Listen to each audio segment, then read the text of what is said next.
Hi everyone, today I wanted to read to you 3 paragraphs out of this book, The Heart of the Buddha's Teaching, Transforming Suffering into Peace, Joy, and Liberation by Thích Nhất Hạnh.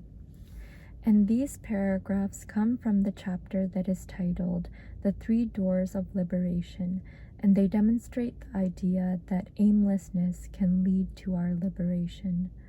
So I'll go ahead and read these paragraphs aloud to you now. Here it goes. The 3rd door of liberation is aimlessness, apranihita.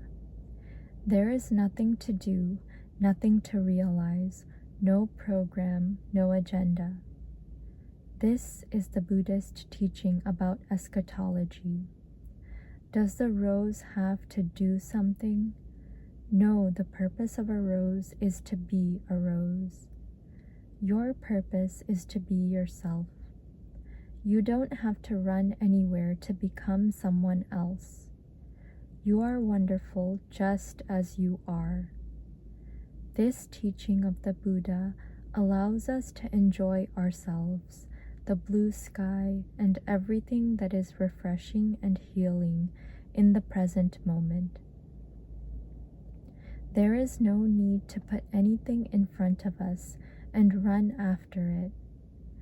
We already have everything we are looking for, everything we want to become. We are already a Buddha, so why not just take the hand of another Buddha and practice walking meditation? This is the teaching of the Avatamsaka Sutra. Be yourself. Life is precious as it is. All the elements for your happiness are already here. There is no need to run, strive, search, or struggle. Just be.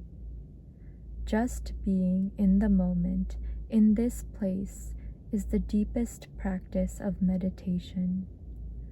Most people cannot believe that just walking as though you have nowhere to go is enough.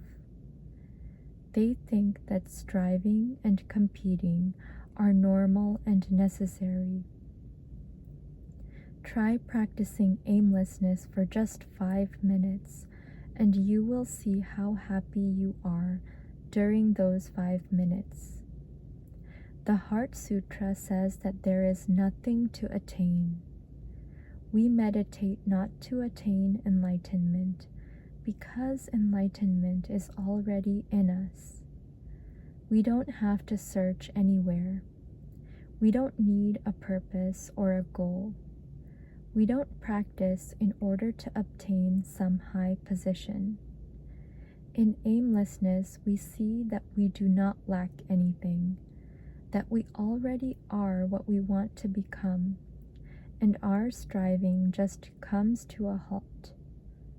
We are at peace in the present moment, just seeing the sunlight streaming through our window or hearing the sound of the rain.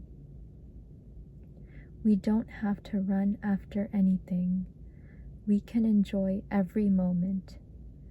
People talk about entering nirvana, but we are already there. Aimlessness and nirvana are one. So those are the paragraphs that I wanted to share with you today from this book. And those paragraphs really spoke to me just because they emphasize the idea that we need to learn how to be satisfied in the present moment and to have gratitude for the simple pleasures that we can experience in the here and now. And sometimes when we are continually chasing after things such as wealth, status, popularity, relationships, materialistic possessions, and other worldly pleasures and achievements, we're not really going to be satisfied once we attain those things, because our satisfaction rests on those things and it's not something that comes from within. So when we learn how to be satisfied, no matter what is going on around us, no matter what we have or don't have, that satisfaction is something that comes from within. we realize that we don't really have to chase after anything. It doesn't depend on something outside of us. It's all been inside of us all along. So I think that is what the author is trying to convey in those paragraphs that I've shared with you today. Thank you so much for taking the time to listen to my video today. It really means a lot to me. And with that, I'd like to wish you a wonderful day, afternoon, evening, or whatever it is, wherever you are in the world.